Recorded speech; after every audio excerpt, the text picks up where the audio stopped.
Hello, my name is John Reynolds and welcome to Extraordinary Life Stories. On this episode, I'm talking with Don Cochrane. Don is the CEO of Vertex Watches, a brand that started in 1912 by his grandfather. Don has worked with some incredible brands from Ferrari and Tesla and Formula One, so clearly we're going to get on very well. So let's get into it. Tell me, who is Don Cochrane? Right now, I'm the boss of the Vertex Watch Company, British Heritage Watch Company. I've done many things to get here. I've been very born in the 70s, grew up in the 80s, very brand focused, I guess, as most people were in the 80s when brands sort of came alive. My early career was working in advertising for WWII, which is a big brand. I mean, WWII created the word brand. Yeah. From there, I worked in Formula One, which is obviously another big brand. Ferrari, Bentley, Tesla was second hire for Tesla in Europe. And then Aston Martin, private aviation, and now watches. So a bunch of stuff brought me here, but it's always been about, selling a brand and that sort of thing. Some cool brands there. It's really cool brands. It's been fun. I grew up in the 70s. Well, I grew up ultimately in the 80s, born in the 70s. Yeah. But you're right, the importance of brand just became so relevant. What were your early influences and kind of who and what influenced you to go into that route? Yeah, I mean, I think I found advertising very romantic in a way because I love films, I love media. Adverts at the time were really little films. I mean, it was they were, some of the greatest directors now were advertising directors then, and they really were pushing the boundaries of what could be done and that sort of thing. So it was really kind of exciting, and film at the same time was kind of coming alive, and it was so vivid. I was a massive John Hughes fan growing up, and he's quite advertising the way he does stuff. So that brought me to advertising, and then I was very lucky at WWII. It was the time when you had these big agencies, and my first accounts were Guinness, IBM, Bupa, Ford. You got to work on Shell, and some amazing stuff. We did some amazing Ferrari, Schumacher ads for Shell and stuff, and that was quite fun. It's storytelling, right? And it's imagination. Absolutely. And as a youngster and as an adult, there's been there's a Shell advert, correct if I'm wrong, I think the Shell advert that goes through the ages of the Formula One car. Yeah. I was there for that. I was just going to ask you if you were. Great, yeah. Because the exhaust note, and as a motorsport fan, that was incredible, let alone the visionary side of things. Absolutely. And it's romantic, and I'm a romantic, so that works really well. That's a ditto. So you could argue you followed your passion. It's a big thing for me. It's like two daughters growing up, inspiring them to show an interest in something and then follow their passion to do that. So you really adhered to that. Yeah, I mean, I've been incredibly lucky. I've generally always found a way to do what I love or be part of what I love, which is fantastic. Cars have always been a big passion of mine. Very, early on. I mean, and it's a passion for many boys, definitely for me. Posters on the wall. At boarding school. Any magazine with a Lamborghini Countach in it, I bought it and cut it down and put it on my wall. Still haven't got to having a Countach, but I will one day. Manifesting. but that love and that passion, luckily through that I've had the opportunity to be part of some amazing automotive experience. Yes. Which is good. And interestingly, the very first thing you said, founder of a watch brand. Yeah. Watches and cars and motorsport seem to go hand in hand. Rolex, 24 Hours of Le Mans. Oh, for sure. Tag with McLaren. It's just, did that sort of natural progression of what you really are doing now, kind of, was there influence through all of that kind of journey of motorsport? I think the important thing, all my previous history did when it came to restarting Vertex, was it had given me the tools I needed to do it, and it gave me the confidence to do it. So a little bit about why Vertex started. It was about 8.5 years ago now. My grandmother died. She was 99.5. We were incredibly close. I was sitting at work very sad about it, and it was almost like an epiphany. I thought, wouldn't it be nice to bring her father's watch company back as a way to keep her in my life? And at first I thought I'd just make one watch and then Vertex would exist again. And then it sort of bloomed from there into what is quite a big watch company now. But at that point, I knew I had the tools to do it from what I'd done before. I knew I could tell the story. And the nice thing about Vertex is it's got an incredible story, which is what we've been able to do. Can you elaborate? Because I think this goes hand in hand with the importance of storytelling. Yeah. If we were reminiscing about a racing driver and a certain thing that happened in a certain race and so on, and then the whole thing with the Vertex story that you've reinvigorated, is incredible. Yeah, well, I mean, the story is important because it gives Vertex authority in the marketplace. It gives us a reason to exist, and that's really important for me because I don't want us to be pretending. We're not about pretending. It's heritage as well, right? Yeah, absolutely. So Vertex started in 1912. My great-grandfather started it. Was part of the First World War, military watches, made a lot of civilian watches, and then most famously, it was one of the 12 manufacturers that supplied the British during the Second World War. And the other 12 were people like Omega, Jaeger-LeCoultre, Longines, IWC, some really big brands. So when I was retelling that story, it was very easy to kind of create this aura of expertise around Vertex. And we were the only British member of the Dirty Dozen. And because of that, we could tell the story in a very unique way. That the Swiss are brilliant, but they have to be careful about how they talk about the Second World War. We can be quite we were on the beaches and we did all this stuff, and that's fantastic. Yeah, I get that. And so I think that is interesting to me because I love my history. I was really close to my grandma. She died in 98. It's a really interesting parallel. And there are certain things I do that keep her close to me in my life, but there was no watch brand in the mix. But knowing our history and the importance of heritage, I imagine you've learned a lot and are still learning a lot from diving into the history of Vertex and everything around it. Tell me more about that. I mean, that's wonderful. It's also hugely frustrating. Had I started it while she was still alive, or my grandfather was still alive, I would have had all these answers straight away. And now I'm constantly going through archives. We're digging through historical records. We're looking at stuff. It's over 80 years ago. D-Day happened.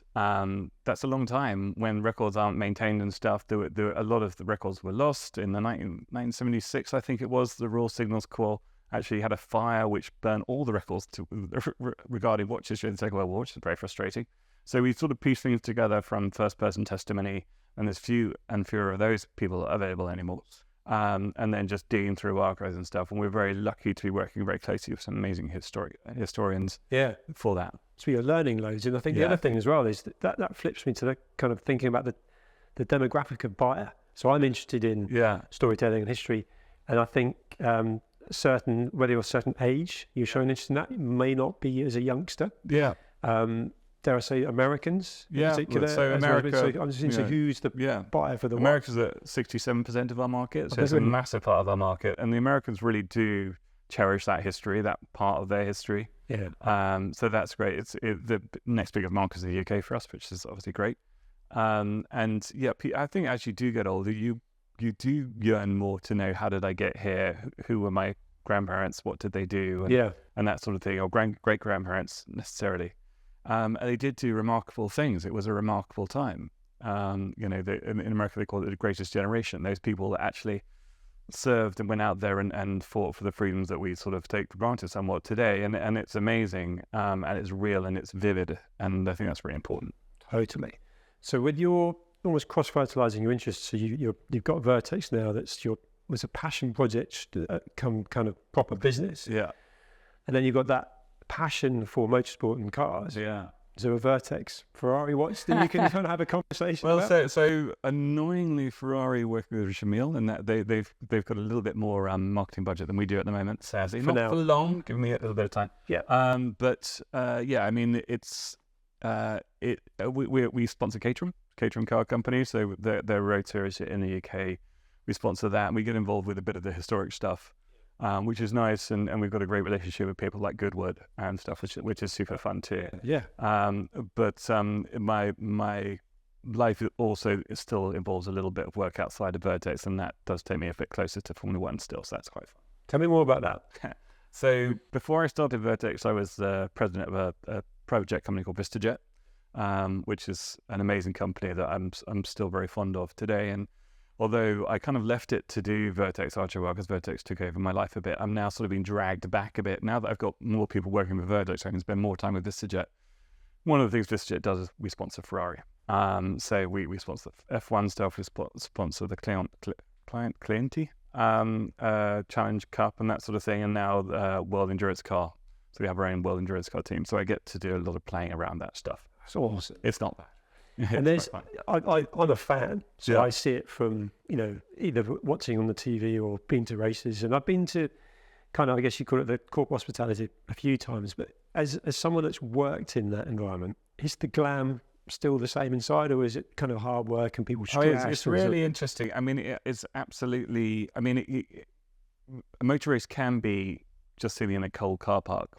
It can be very unglamorous, but can obviously be very glamorous parts of it too. And that people are getting better and better at doing hospitality. Funnily enough, when I worked in Formula One, I wasn't allowed to do any hospitality because I worked for Bernie Ecclestone and we couldn't show any favours, so we couldn't actually go and get a coffee from Ferrari or ice cream. They had an ice cream machine at the time, which was rather cool. But we couldn't do that because they wanted to see, why are you talking to them, or that sort of thing. So that was a bit boring. Whereas biasness or bright now at or least I can play with people, which is more fun. And I still really like it. I really like being part of it. It's really fun. That's what I was aiming at, because it's like some people have a passion for something, and then when they immerse themselves and work in that environment, they can lose that. When I left F1, it was a bit like I didn't want to watch it because it was kind of like seeing an ex-girlfriend. It was a bit uncomfortable. But now I'm fine.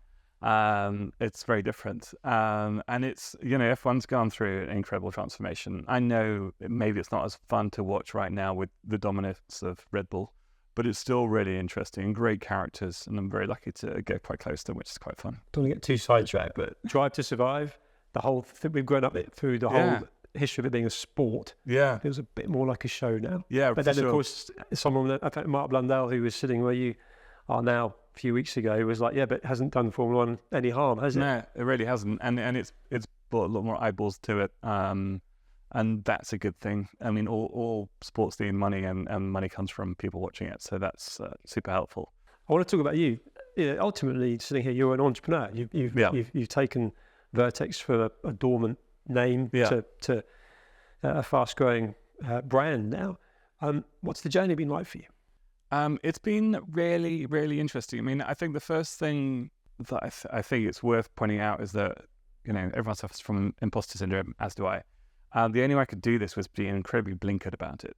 So I decided what I was going to do. I decided the size of the watch. I decided kind of the story that watch is going to have. And then I didn't look at any watch media, any watch forums, or any of I'm just doing this. I'm doing this thing. Because you don't want anyone to deter you. Oh, are you sure you want to do it like that? You can use that strap. Is that the right buckle size? And all those questions I just don't have room for. So I became quite blinkered, and I'm still relatively blinkered. I don't really enjoy reading watch magazines. I don't really like going to watch shows and see what other people are doing. It's much more important that Vertex does its thing. Yeah. So that's been good. But the thing itself has been amazing. And going back to bringing me closer to my grandparents, there have been moments where I've been walking down a road with a little box of watches to go to a meeting with a journalist or something. And I know that my grandfather would have walked down the same road with a box of watches to meet someone to talk about it. And that's a real kind of, it's a real moment. I love that.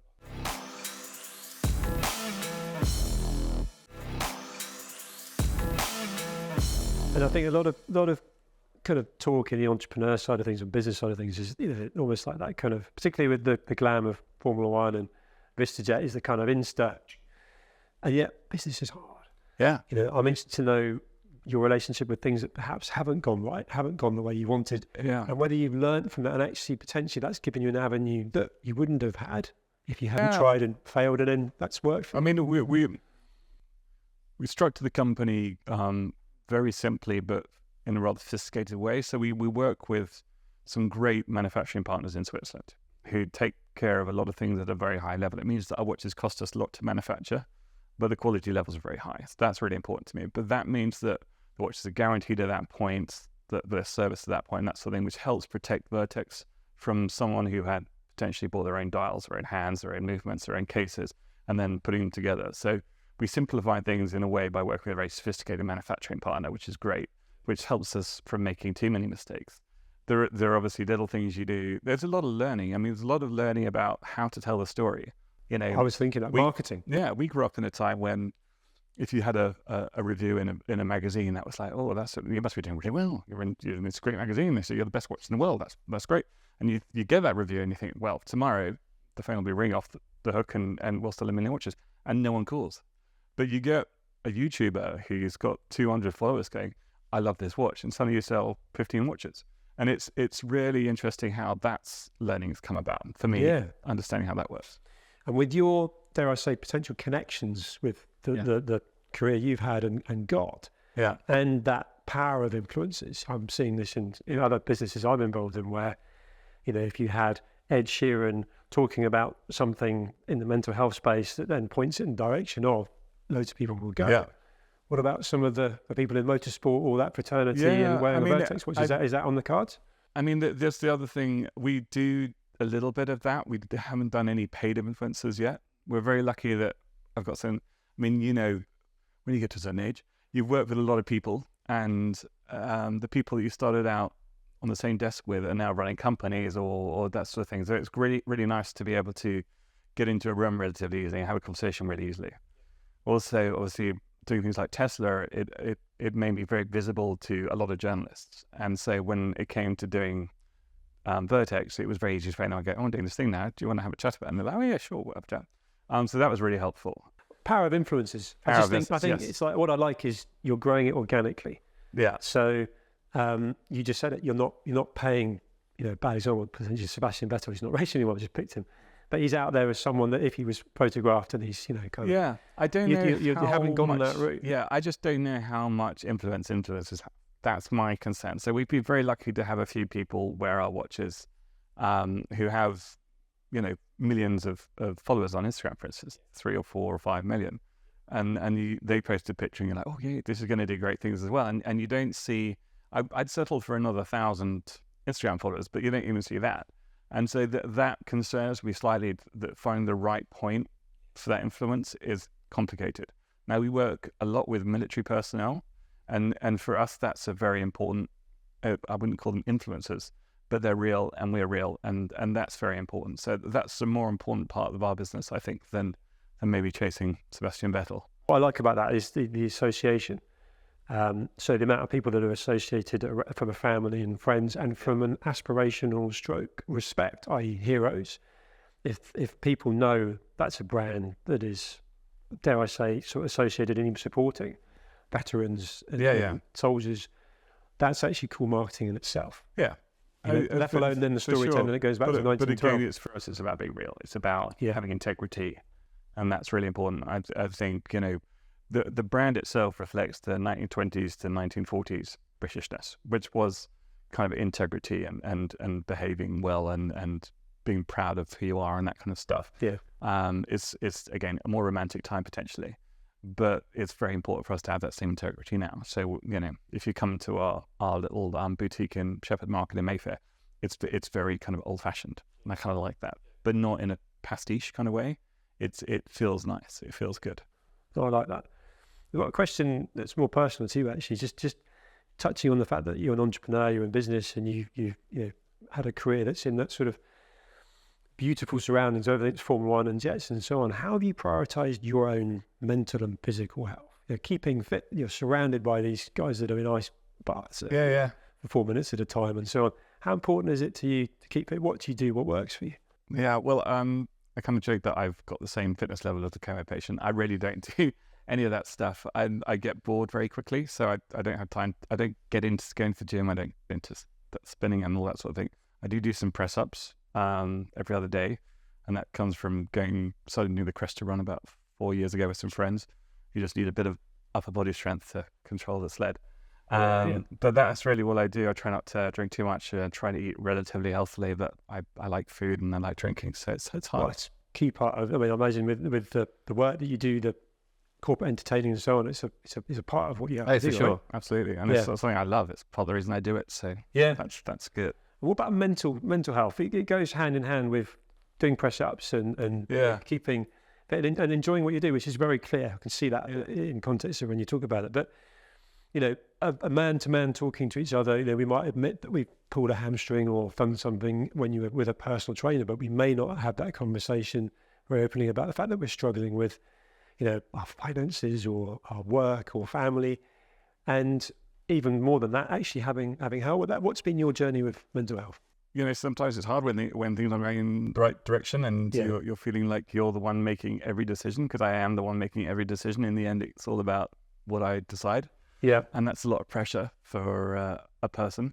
But at the same time, the social side of my work really helps. I do talk to people all the time. I am out to lunch 3 or 4 times a week or at dinners, and we talk. And talking is really important to me. I'm not insular. I'm very social.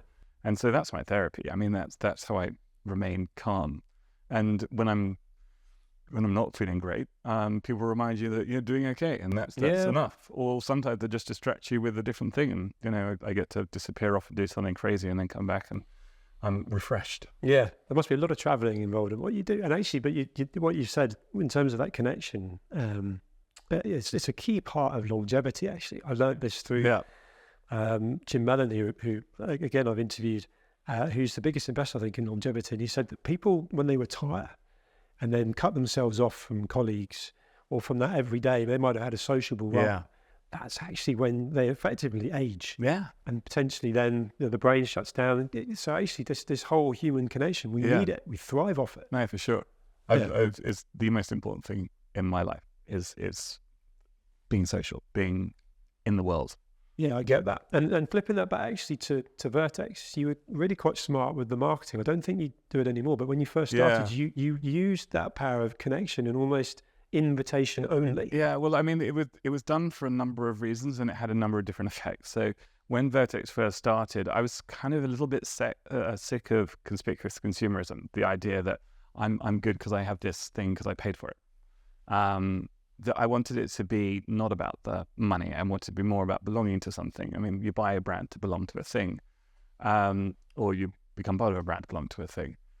So at the beginning, 60 people were invited to buy a watch, and then they could invite people from then on. And then we changed it to also any serving or ex-military personnel could then apply for a watch as well. We built the brand around that sort of structure.